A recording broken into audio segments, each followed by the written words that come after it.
Hey guys, what's up? Once again, it's me, Joshua Wilson. Sa ganon, kailangan pababa yung tono ng ating mga boses. Ayan. Kailangan bigyan ng, char. Gosh, I'm so antot. Kailangan dito. Hindi masyadong kita sa aking live. So, yan. Perfect. So, pagpasensya nyo na ang aking electric fans sa likod. Di ba ako naliligo?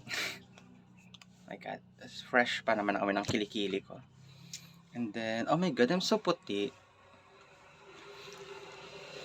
Hindi na kasi ako lumabas ng aking tindahan. So, kaya ngayon ay ako'y namumuti. Ayan.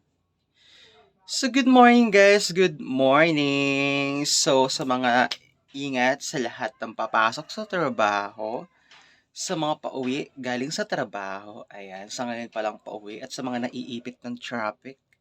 So, ingat-ingat guys. Ano ba itong kukukulot? Napakadumi. Ganun talaga kapag marami kang ginagawa everyday. Diyos ko Lord. Hindi mo na maiisip yan. Sa dami ng mga ginagawa everyday. Ano kuya? Virtual lights na isa. Asan na ka pa?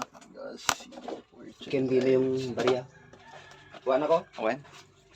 Ilan? Tatlo? When? One? Well, One? chili ko ba? Awan chili. Ilang buwan na. Naubusan ng garden chili.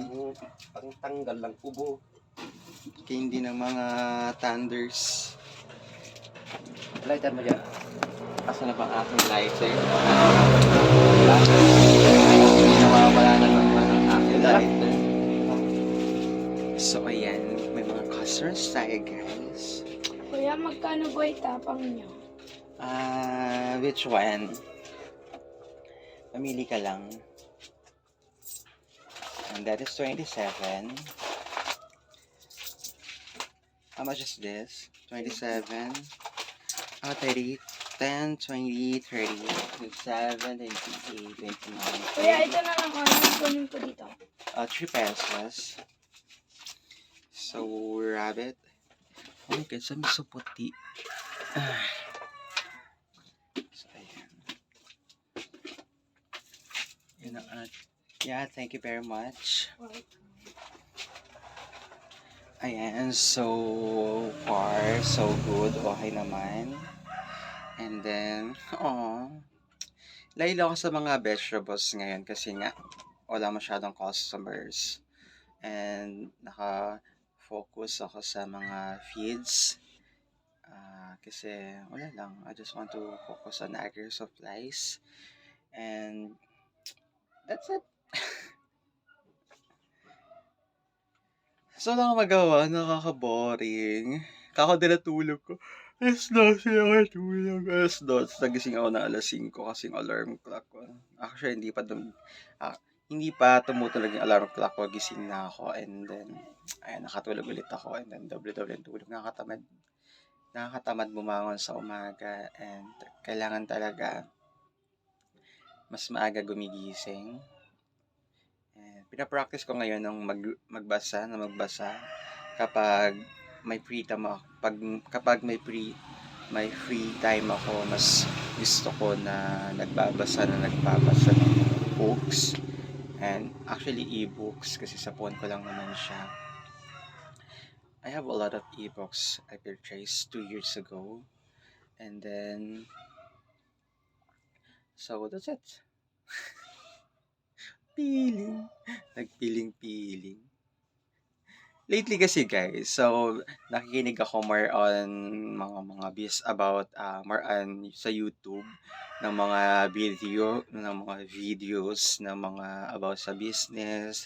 So syempre it's more on English yung the way ko paano magsalita sila. I mean, English lahat yun na pinapanood ko. And then, mga binabasa ko English din.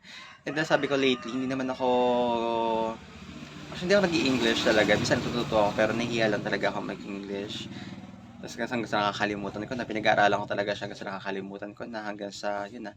Pero lately kasi 'di ba mahilig akong magbasa na magbasa. Basa ako ng basa, basa ng basa, basa ng basa lately, basa ako ng basa. And then napapansin ko na parang nasasanay ako. Nasasanay na ako magbasa na magbasa na magbasa na magbasa na magbasa na magbasa na magbasa na magbasa na magbasa na magbasa na ayun, parang so nakakatamad. Pero sabi nga nila, always find your why para sa lahat ng gagawin mo. And kung makakatulong naman yan for your personal growth, why not? Diba? Char lang. Sige na nga, tapusin ko na. Walang kakwenta-kwentang video.